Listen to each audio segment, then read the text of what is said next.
ये कहानी Chris gardener की जिंदगी पर आधारित है, जिन्होंने अपनी जिंदगी में बहुत सी मुश्किलों का सामना करके कामयाबी हासिल की। ये कहानी आपको इंस्पायर करेगी और जिंदगी में खुशी की असली कीमत बताएगी। 1981 के दौर में क्रिस अपनी पत्नी लिंडा और बेटे क्रिस्टोफर के साथ सैन फ्रांसिस्को में रहता था। उसने अपने सारे पैसे लगाकर बोन डेंसिटी स्कैनर नाम की ढेर सारी मशीनें इस उम्मीद में खरीदी थी कि वो आसानी से हॉस्पिटल में बिक जाएंगी, लेकिन किस्मत को तो कुछ और ही मंजूर था। वो मशीन एक्सरे मशीन की कीमत से दुगने दामों पर थी, तो जाहिर सी बात थी कि उसे बेच पाना एक जंग जीतने के बराबर था। लेकिन क्रिस को घर का गुजारा चलाने के लिए महीने में कम से कम 2 मशीनें बेचनी ही पड़ती थी, वरना घर का किराया और राशन का इंतजाम मुश्किल हो जाएगा। इन्हीं हालातों के चलते क्रिस की जिंदगी आर्थिक परेशानियों से जूझ रही थी। 2 महीनों से उसने अपने घर का किराया नहीं दिया था और घर का खर्च चलाने की सारी जिम्मेदारी लिंडा के कंधों पर आ चुकी थी, जो पैसों के लिए डबल शिफ्ट में काम कर रही थी। हर बार क्रिस की नाकामयाबी को देखकर लिंडा थक चुकी थी। उसे लगने लगा था कि क्रिस अपनी जिंदगी में कुछ भी कर नहीं पाएगा और क्रिस से शादी करके उसने अपनी जिंदगी बर्बाद कर दी है। पैसों की किल्लत के चलते उन दोनों में झगड़ा होना एक आम बात हो चुकी थी। हर रोज की तरह क्रिस अपने बेटे क्रिस्टोफर को स्कूल छोड़कर स्कैनर बेचने के लिए निकल जाता है, पर कोई भी हॉस्पिटल उसे खरीदने के लिए तैयार नहीं होता। इसके बाद वो लिंडा से मिलता है, जो कहती है कि उन्हें टैक्स न भरने पर नोटिस आ चुका है। क्रिस वहाँ से बाहर जाता है तो पुलिस वाला नो पार्किंग में खड़ी उसकी कार को टो करके ले जाता है। रोज की तरह खाली हाथ वो अपने घर जाता है और खाना खाने के बाद वो रूबिक्स क्यूब सॉल्व करने लगता है, जो उस जमाने में नया नया ही आया था। लिंडा उसे टैक्स के पैसों के बारे में पूछती है तो क्रिस बहाना बनाने लगता है और उनमें झगड़ा शुरू हो जाता है। फिर क्रिस दूसरे कमरे में बैठकर रूबिक्स क्यूब सॉल्व करने लगता है, जो उसके लिए काफी आसान था। अगले दिन उसे एक आदमी अपनी महंगी गाड़ी चलाते नजर आता है। क्रिस उससे पूछता है कि वो क्या काम करता है, तो वो एक बड़ी बिल्डिंग की ओर इशारा करके कहता है कि वो इस बिल्डिंग में स्टॉक ब्रोकर का काम करता है। क्रिस उस बिल्डिंग से बाहर आते हुए सभी लोगों को देखता है जो काफी खुश नजर आ रहे थे। क्रिस भी उन जैसी ही खुशी पाना चाहता था और उसे लगता है कि परेशानियों के मोहल्ले से बाहर निकलने का यही रास्ता है। वो स्टॉक ब्रोकर की नौकरी करने का फैसला लिंडा को सुनाता है, जो उसका मजाक उड़ाकर चली जाती है क्योंकि वो सिर्फ +2 पास था। अगले दिन वो उस कंपनी में नौकरी का एप्लीकेशन फॉर्म लेने जाता है। वो अपना स्कैनर एक स्ट्रीट आर्टिस्ट के पास छोड़कर अंदर चला जाता है। वहाँ एक आदमी उसे फॉर्म देकर एप्लीकेशन प्रोसेस के बारे में समझाने लगता है, लेकिन तभी वो स्ट्रीट आर्टिस्ट को अपना स्कैनर लेकर भागते हुए देखता है और पूरी बात सुने बिना ही उसके पीछे भागने लगता है, पर वो ट्रेन में बैठकर चली जाती है। अगले दिन वो खुद जाकर अपना जॉब एप्लीकेशन फॉर्म उस कंपनी के रिसोर्स हेड के डीन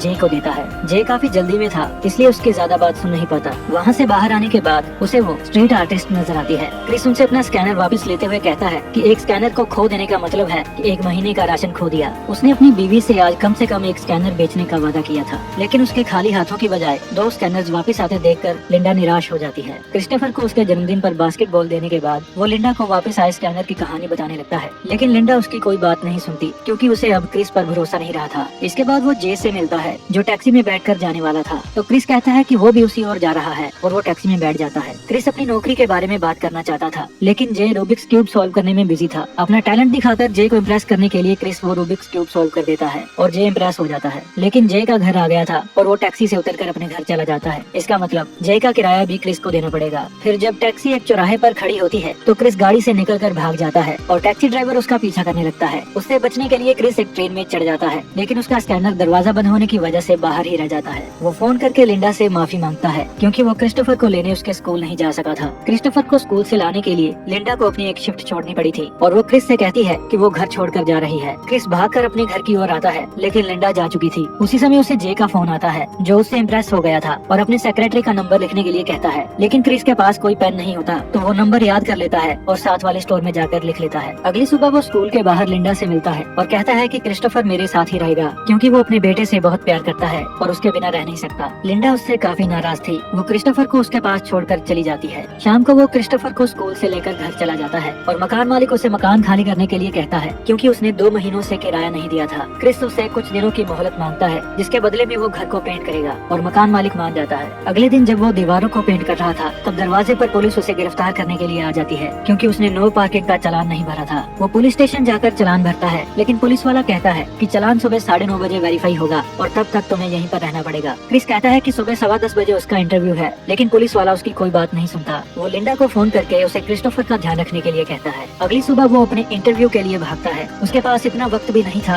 कि वो ढंग के कपड़े पहन पाता। क्रिस उनसे कहता है कि वो बाहर बैठकर कोई कहानी बनाने की कोशिश कर रहा था कि वो इन कपड़ों में क्यों आया है, लेकिन वो कोई भी कहानी बना नहीं पाया। फिर वो उनसे कहता है कि चालान ना भरने की वजह से पुलिस पुलिस ने उसे गिरफ्तार कर लिया था। उसकी ये बात सुनकर सब हंसने लगते हैं क्योंकि चालान भरना उनके लिए बहुत छोटी बात थी। फिर क्रिस उन्हें अपनी पढ़ाई के बारे में बताता है। वो कहता है कि वो अपनी क्लास में फर्स्ट आया था पर उसकी क्लास में सिर्फ 12 बच्चे ही थे क्योंकि वो छोटे शहर का स्कूल था और 12 बच्चों में फर्स्ट आना कोई बड़ी बात नहीं थी। तो कंपनी के हेड मिस्टर मार्टिन उससे ज्यादा इम्प्रेस नहीं होते। क्रिस उनसे कहता है कि मैं एक ऐसा आदमी हूँ, अगर मुझे जवाब नहीं पता तो मैं ये साफ कह दूंगा कि मुझे जवाब नहीं पता है, लेकिन किसी भी चीज का जवाब कैसे पता करना है वो मैं बड़ी अच्छी तरह से जानता हूँ। मिस्टर मार्टिन कहते हैं कि अगर एक आदमी बिना कमीज पहने तुम्हारी कंपनी में इंटरव्यू देने के लिए आएगा तो तुम उसे नौकरी पर क्यों रखोगे। जवाब में क्रिस उनसे कहता है कि शायद उसने एक अच्छी पैंट पहनी हो इसलिए। ये जवाब सबको अच्छा लगता है और वो क्रिस को सेलेक्ट कर लेते हैं। ऑफिस के बाहर वो जे से कहता है कि मैं नौकरी के बारे में सोच कर बताऊंगा, क्योंकि नौकरी लगने से पहले उसे 6 महीनों के लिए ट्रेनिंग करनी पड़ेगी जिसके बदले में उसे कोई भी पैसा नहीं मिलेगा। क्योंकि जब वो एप्लीकेशन फॉर्म लेने गया था तब उस स्ट्रीट आर्टिस्ट की वजह से क्रिस सारी शर्तें ध्यान से सुन नहीं पाया था। रात को लिंडा क्रिस्टोफर को लेकर वापस आती है और कहती है कि उसे न्यूयॉर्क में वेट्रेस की जॉब मिल गई है, लेकिन क्रिस कहता है कि वो क्रिस्टोफर को अपने साथ ही रखेगा। क्रिस पता नहीं क्रिस्टोफर को कैसे पालेगा ये सोचकर लिंडा रोती हुई वहाँ से चली जाती है। फिर क्रिस जे को फोन करके कंपनी ज्वाइन करने के लिए कहता है। वो अपना सामान लेकर एक सस्ते मोटल में रहने के लिए चला जाता है। फिर क्रिस्टोफर एक बास्केटबॉल प्लेयर बनने की बात कहता है पर क्रिस कहता है कि वो एक बड़ा प्लेयर नहीं बन पाएगा, जिससे क्रिस्टोफर का कॉन्फिडेंस गिर जाता है। उसका उदास चेहरा देखकर क्रिस उससे कहता है कि किसी से भी ये बात मत सुनो कि हम अपने सपने पूरे नहीं कर सकते, चाहे वो तुम्हारा बाप क्यों ना हो। अगर हम ठान ले तो हम कुछ भी कर सकते हैं। एक स्कैनर बेचकर उसके पास कुछ पैसे आ जाते हैं जो गुजारा करने के लिए काम आएंगे। फिर क्रिस अपनी ट्रेनिंग पर चला जाता है। सभी कैंडिडेट्स में से सिर्फ एक कैंडिडेट की ही सिलेक्शन होगी।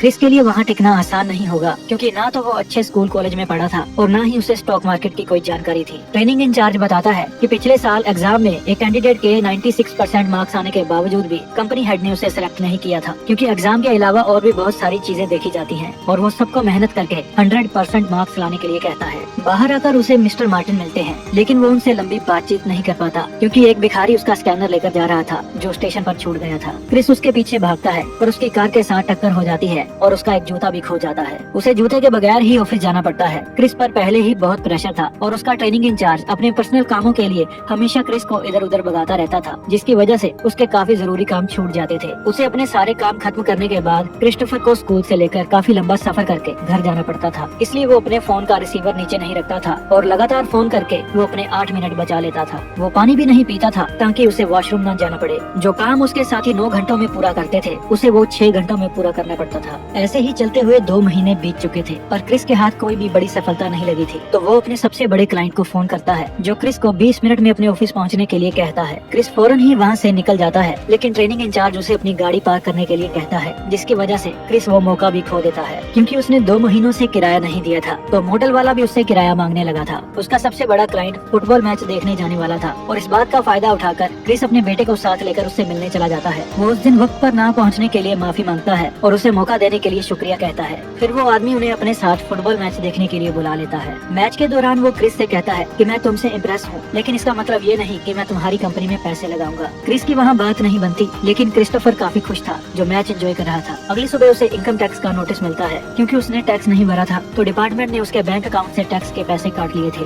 वो पैसे उसके लिए बहुत जरूरी थे क्योंकि उन्हीं से उसका गुजारा चलने वाला था। फिर वो अपने एक दोस्त के पास उधार के पैसे वापस मांगने जाता है, लेकिन उसका दोस्त उसे पैसे देने से मना कर देता है। कुछ देर बाद उसे वो भिखारी फिर से नजर आता है और क्रिस अपना स्कैनर वापस ले लेता है। वो जगह जगह जाकर उसे बेचने की कोशिश करता है और एक डॉक्टर उसे खरीदने के लिए मान जाता है, लेकिन वो स्कैनर खराब हो चुका था इसलिए वो बिक नहीं पाता। सबसे बड़ी परेशानी तो तब आती है जब वो मोटल वापस जाता है। मोटल वालों ने उसका सामान बाहर निकाल कर कमरे को ताला लगा दिया था क्योंकि उसने किराया नहीं दिया था। ये देखकर उसकी हालत बहुत खराब हो जाती है। उसे समझ नहीं आता कि वो कहाँ जाए, क्या करे, किससे मदद मांगे। मानो जैसे सभी परेशानियों को सिर्फ एक ही आदमी नजर आ रहा था और वो था क्रिस। लेकिन ये सिलसिला यहाँ थमने वाला नहीं था। मोटल से निकलकर वो स्टेशन चला जाता है और रात गुजारने के लिए सोचने लगता है। फिर वो क्रिस्टोफर के साथ खेलने लगता है और उससे कहता है कि ये स्कैनर नहीं बल्कि एक टाइम मशीन है जिसकी मदद से हम डायनासोर के टाइम में पहुंच चुके हैं और डायनासोर से बचने के लिए वो उसे टॉयलेट में ले जाता है। वो कागज बिछाकर क्रिस्टोफर को अपनी गोद में सुला देता है। बाहर से कोई आदमी दरवाजा खटखटाता है, लेकिन क्रिस उठकर दरवाजा नहीं खोलता। उसने अपनी जिंदगी में खुद को इतना बेबस और मजबूर कभी महसूस नहीं किया था।